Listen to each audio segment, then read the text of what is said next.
Hello, my YouTube viewers. Moogle847 here, and since today is May the 4th, I figured it's time that I go ahead and do yet another Star Wars review. Especially since, it's like I said, May the 4th, as in May the 4th be with you. It's hilarious, kind of. Anyway, so I was thinking for May 4th. There were two reviews that I could go ahead and do, and I may still do both of them. But what I'm going to do today... Cat, will you get down? Get down. Get down. Cat's getting me to get the spritzer bottle out. And when you're gone for a few days, Cat decides to be like, oh god, don't leave me ever again. Anyway, so...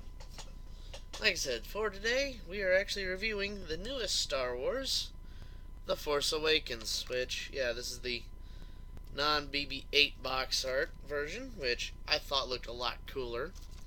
Then when you actually pull the thing open, it looks just like the cover art for the others. Very nice, shiny, and all that. But, anyway, this movie's actually a lot of fun and really well done. I know a lot of everyone is sitting there going, "Oh, well, they're almost retelling the original trilogy." Yeah, they kind of are, but at the same time, they're adding their own flair to it, and they're setting things up for whatever they're doing for this next trilogy. So for me, this is just part one. This is let's reintroduce some characters, let's introduce some of the new lore, and let's have fun with this. And I kind of liked that. But what is fun about this, when you actually read the credits on this, well, first off, they actually got J.J. Abrams to do this movie. And this is after he's done 2 Star Trek movies. He did this. And that is actually really good. It's also kind of fun to be watching through to the end of this movie, and then you get the Bad Robot logo, and you're like, oh, there's Abrams. But yeah, see, this movie stars Harrison Ford, back as Han Solo. You got Mark Hamill as Luke Skywalker. So even the back art even shows them, But, then you got, Carrie Fisher back as Princess, or as Leia Organa. You got Adam Driver, which he's playing, I think that was Kylo Ren. Got Daisy Ridley, which I think she played was the gal that ended up playing the new lead character Rey. You got John Boyega, who plays FN2187, or later as they call him, Finn. You got Oscar Isaacs playing an ace pilot named Bo Demerick. You got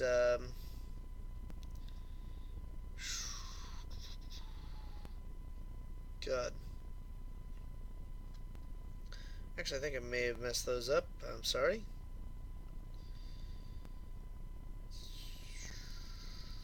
No, I didn't. Anyway. Yeah, let's see. I forget who, I think Lupita Nyong'o, and I think she played this one character. I cannot remember her name off the top of my head. Maj, I think was their name. So you got Andy Serkis playing the pretty much new emperor named Supreme Leader Snoke. You got Domhnall Gleeson, and actually I can't remember who that played, or who that person played.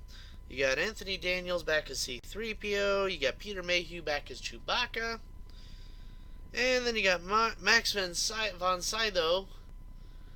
playing one important villager character. But at least the good thing is they did get John Williams to come back for this, and it really is a lot of fun. But the basic story to this goes that there is a new group called the First Order, and the First Order is trying to hunt down Luke Skywalker. And there's a resistance trying to stop this from happening.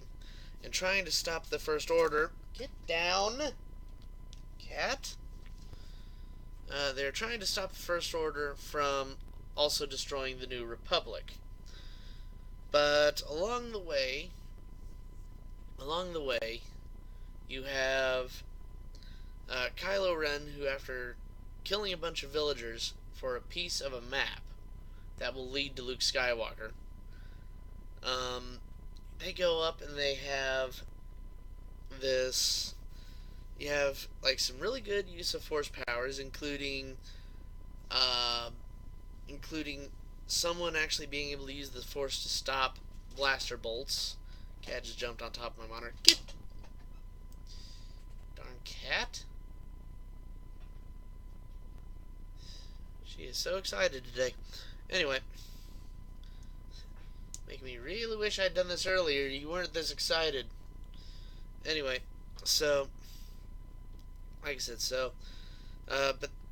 this village gets shot up by a new character named Kylo Ren. And I will not go into spoilers on that character. But Kylo Ren is learning from Supreme Leader Snoke on how to use the dark side of the Force.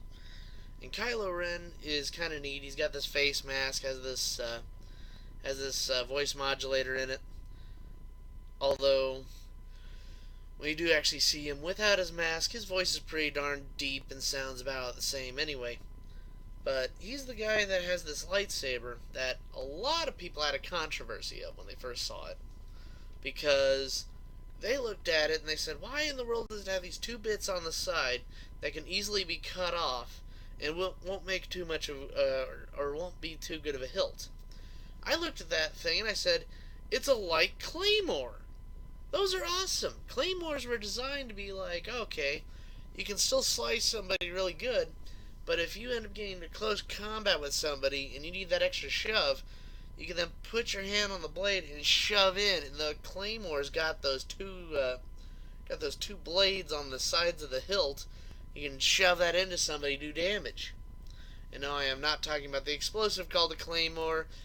That's a cheap knockoff, but very effective. And always remember, this side towards enemy. Anyway, or front towards enemy. But anyway, so you got that. Or you've got that character, and he's looking for this piece of the map. Well, Poe Dameron, who's on this planet and in this village, goes up and puts this map into his little droid named BB-8. And if you've not seen this thing, it's the little kickball with the actual R2 dome on the top. Why they designed this thing, I don't know. Or how it even works, that's another bigger mystery. So, whatever. I don't know. It is kind of a neat idea, though. Anyway, so BB-8 goes off into the desert and is eventually found by this scavenger girl named Rey, who lives in a downed AT-AT, or AT-AT. Sorry, I had someone scold me for calling it an AT-AT. So, sorry, AT-AT sounds like Mars Attacks. Those little aliens are there.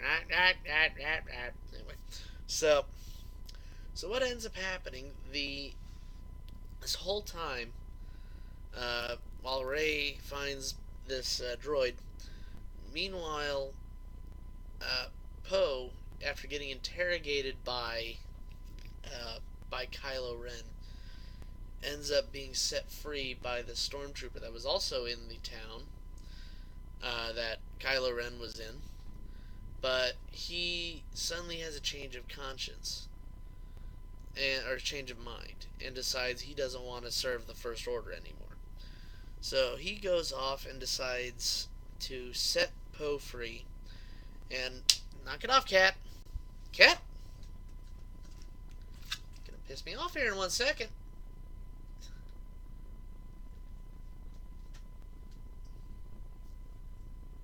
Don't give you that look. Anyway, so, as I was saying, before the cat decided to play with the darn camera cord. So, what ends up going on? Poe lands on this planet, or lands on the same planet as Rey, and can't, Poe and Finn, but Finn can't find Poe. So, somehow, I don't know, we're not even going to ask. But after they, after all that, he eventually runs into Rey, and with Rey's help, they get off the planet. And then it also helps when the First Order's sending TIE fighters down after these people. And along the way, they end up being picked up after they steal a junky Corellian freighter, which happens to be the Millennium Falcon. Wow, who rolled a 20 on that one? So then they get picked up by Han Solo. Wow, God, stop rolling the 20s. And Han Solo is then going to help them get this droid back to the Resistance. And various other things happen along the way, including Han running into Leia again. But they're all still trying to work together to find Luke. And really, that's about all the farther we need to really go on a lot of the spoilers. So, trust me, guys, this to me, if I were to give this a grade, like I said, especially with the John Williams music back and the way it feels, it really does feel like classic Star Wars. You know, like the original trilogy. Granted, the story is a lot like the original trilogy, but it really does have that heart of the original trilogy, as opposed to what the prequels did, which had the Star Wars name, but just didn't have enough of that spirit that made it feel Star Wars. This feels like Star Wars. So, believe me, it's got me looking forward to the next one. So, but like I said, for me, if I were to give this thing a grade, it's definitely, to me, it's an A minus, because it's not 100% perfect, because I agree with a lot of everyone else. Excuse me. Empire Strikes Back is one of my all-time favorite Star Wars. I'm still also a fan of Return of the Jedi, just because it's the end of the trilogy. But just the way the Empire Strikes Back worked and everything, it felt right. This has a lot of twists and turns, and oh yes, we do have yet another Death Star thing that's a lot bigger. But when you actually see them use this thing, they're showing like, yeah, the Death Star could destroy a planet with one shot. What is this thing doing? Well, and the Death Star was the size of a small moon. This thing's the size of a large planet. And, oh yes, when it fires a shot that ends up scattering, kind of like a meteor shower. And, oh my god, it's destroying several planets in a solar system at once. Yeah, let's just take the the original Death Star. Let's amplify its power by a lot, and see what happens. But this thing is so powerful, they have to drain the energy from a star to channel through and shoot that. So, like I said, but overall, yeah, this movie is setting up an idea for the quest for Luke Skywalker and the beginning of the new Jedi Order. And like I said, it feels fine. It's a great movie, guys. Go see it. And once again, just to go ahead and end today's little episode of the Moogle Cafe, we gotta say, May the 4th be with you all. Take care, y'all.